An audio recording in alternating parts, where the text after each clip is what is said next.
हम पे भरोसा नहीं था उसका, इसलिए वो यहां से गया। बुज़दिल नहीं था, हम नाकारा हो गए थे, हम उसको नहीं बचा पाए। मैं अभी थोड़ी देर पहले मैं मोटरवे पे आ रहा था, मैंने एक वीडियो रिकॉर्ड की। मुझे इत्तला दी गई कि आप इस्लामाबाद आएंगे तो पकड़ेंगे, तुम मत जाओ।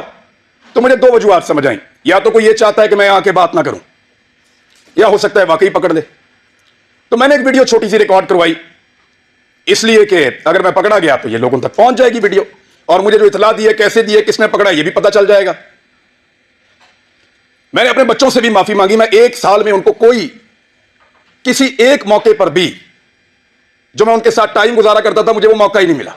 मैंने उसी वीडियो में उनसे माफी मांगी कि बेटा सॉरी बाबा, फिर लेट हो गए, लेकिन वादा आपसे पूरा करेंगे। लेकिन आपको पता मेरे दिमाग में वाइट चीज क्या चल रही थी? मेरा भी आप सबसे एतबार खत्म हो गया। आखिर में मेरे दिमाग में यह आ रहा था कि